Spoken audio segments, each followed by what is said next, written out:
Hello friends, super magic રસોઈમાં મિત્રો આપનું સ્વાગત કરું છું.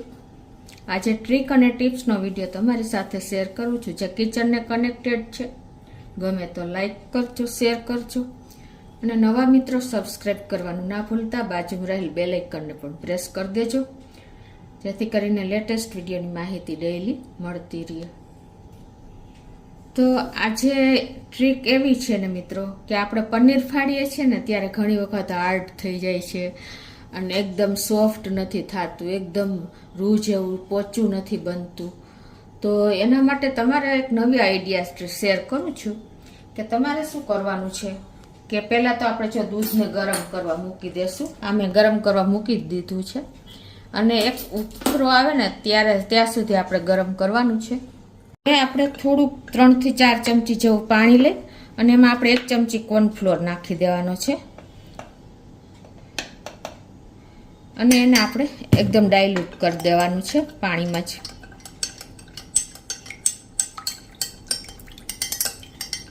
અને બીજું કે દૂધ ફાડવા માટે તમારે વિનેગર લેવું હોય તો પણ ચાલે, નહીંતર તમે લીંબુનો રસ લઈ શકો છો. મેં અત્યારે 1 લીંબુનો રસ લીધો છે. જેટલો રસ છે ને એટલું આપણે પાણી નાખી દેશું આ રીતે. અને આ બાજુ જો આપણે દૂધ ઉફાણો આવવાની તૈયારી છે તો આ સ્ટેજે તમારે જે આપણે આ ડાયલ્યુટ કરેલો કોર્નફ્લોર છે ને એ આમાં નાખી દેશું. તો આ રીતે પાણીમાં આપણે ઓગાળેલો જે કોર્નફ્લોર છે એ આમાં એડ કરી દેશું અને હવે આપણે ગેસને બંધ કરી દેશું. ઉફાણો જો આવી જ ગયો છે. આટલું કમસે કમ તમારે દૂધ ગરમ કરવાનું છે અને હવે આપણે ગેસ બંધ કરી દીધો છે અને હવે જે આપણે આ લીંબુનો રસ પાણીમાં મિક્સ કર્યો છે ને એ આ રીતે આપણે થોડો થોડો નાખી દેશું ફરતો દૂધના તપેલામાં. એટલે ઓટોમેટિક તમારું દૂધ ફાટી જશે અને પનીર એકદમ સોફ્ટ, તમારે જોઈએ એવું રૂ જેવું મુલાયમ બનશે. આ એક તમે ટ્રીક અજમાવશો ને, એક વખત તમે ટ્રાય કરજો, 100% તમારે ક્યારેય પનીરમાં પ્રોબ્લેમ નહીં આવે. તો હવે આપણે દૂધ હમણાં ફાટશે એટલે તમને બતાવું. તો આ રીતે જો આપણે એકદમ સરસ દૂધ ફાટી ગયું છે. તો હવે આપણે પનીરને એક ગયણામાં કપડું રાખીને અને લઈ લેશું. તો આ રીતે તમારે આખું તપેલું હોય તો તમે આ રીતે ગયણામાં જ પહેલાં લઈને અને નાખી દેવાનું છે ગયણાવાળા કપડામાં.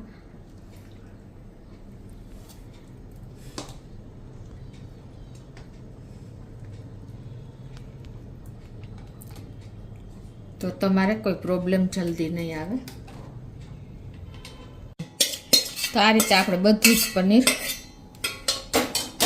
લઈ લીધું છે કપડામાં અને હવે ને આપણે એક ચોખ્ખા પાણી ધોઈ નાખશું એટલે કાંઈ ખટાશ હોય ને તો રિમૂવ થઈ જાય.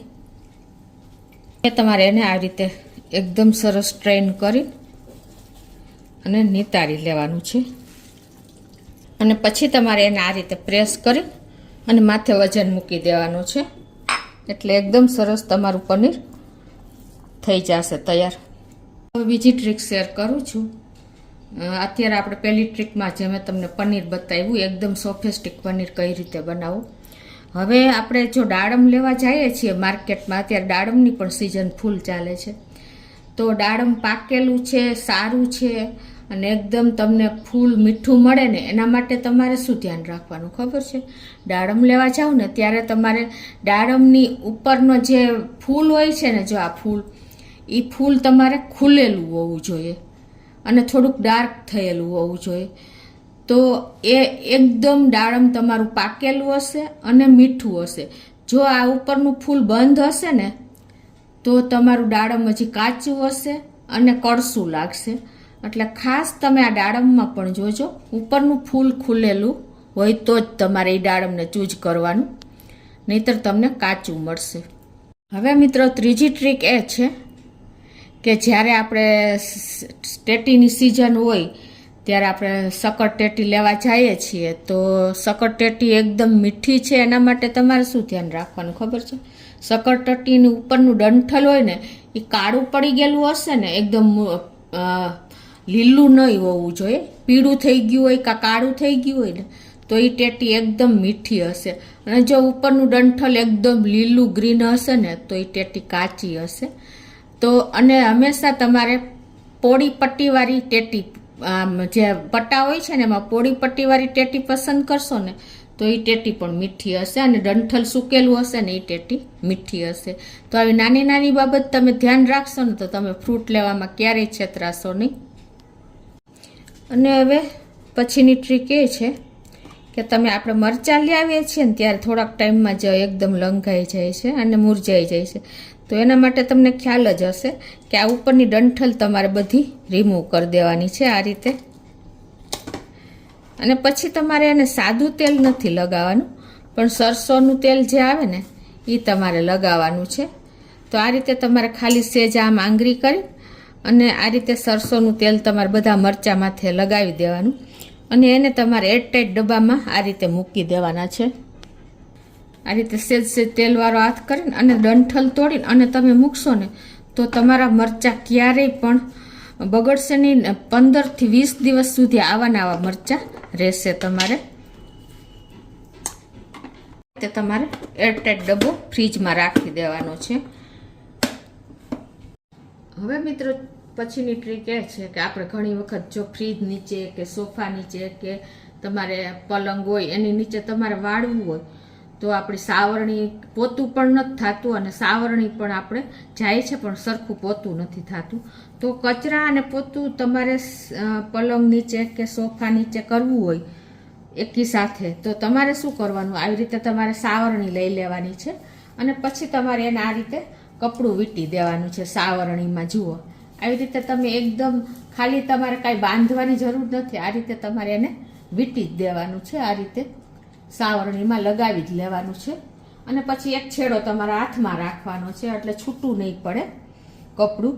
પછી તમારે આવી રીતે સોફા નીચે એકદમ સરસ તમારે જેટલા જગ્યા હશે ને ત્યાં બધે કચરા અને પોતું બધે જ તમારે સાથે જ થઈ જશે, કોઈ પ્રોબ્લેમ નહીં આવે. અને તમારે 2 in 1 કામ થશે. તમારે પોતું લગાવવાની જરૂર નહીં પડે, કેમ કે પોતું આપણો હાથ ત્યાં પહોંચતો નથી પલંગ નીચે કે સોફા નીચે. તો આ રીતે તમે ઇઝીલી કામ કરી શકો છો અને તમારે નીચે એકદમ ક્લીનઅપ થઈ જશે. જુઓ એકદમ સરસ તમારું આ કામ ઇઝી પડશે, કેમ કે કપડું નીકળશે નહીં, કપડું તમારા હાથમાં હશે. તો આ રીતે તમે ટેન્શન લીધા વગર જો કચરો નીકળી જ જાય અને પોતા જેવું પણ થઈ જાય. તો જુઓ મિત્રો આપણે પનીર મૂક્યું હતું ને એને પણ 2 થી 3 મિનિટ જેવું થયું છે અને આપણું પનીર પણ તૈયાર જ થઈ ગયું છે.